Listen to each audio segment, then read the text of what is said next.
Hanoï, capitale du Vietnam. Un État qui compte 87 millions d'habitants et une économie en pleine expansion. La croissance y a atteint plus de 8% l'an dernier.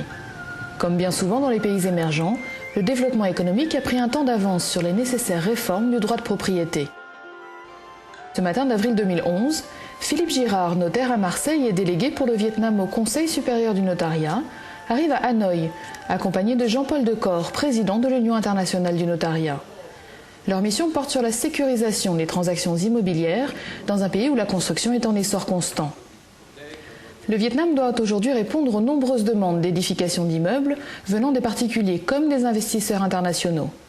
Nous sommes au Vietnam avec une délégation du Conseil supérieur justement pour ce projet HDH qui est la réforme du foncier dans les 3 plus grandes villes du Vietnam, et nous avons jugé utile que l'Union européenne soit au courant de ce projet. Réalisé à la demande du ministère vietnamien des Ressources naturelles et de l'Environnement, cet audit préconise notamment la mise en place d'un véritable cadastre associé à un système informatique sécurisé.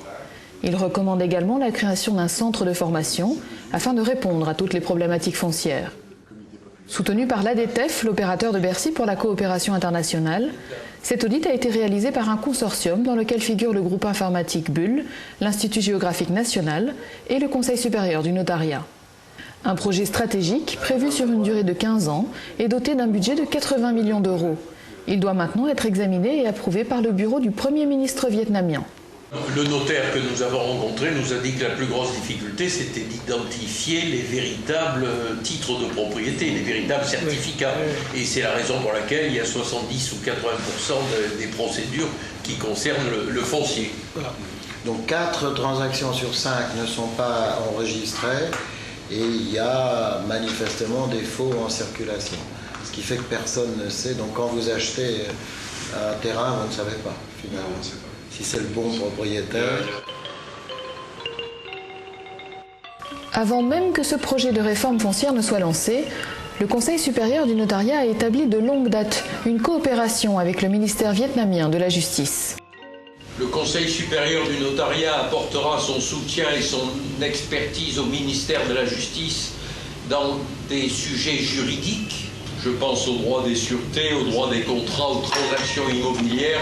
Des séminaires ont déjà été effectués sur ces sujets-là, notamment sur la vente en état futur d'achèvement et sur le régime de la copropriété.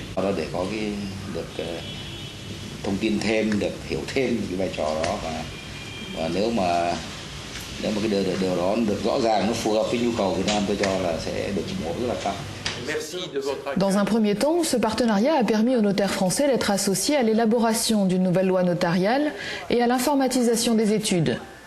Aujourd'hui, des échanges sont en cours sur l'organisation de la profession et l'élaboration d'un code de déontologie.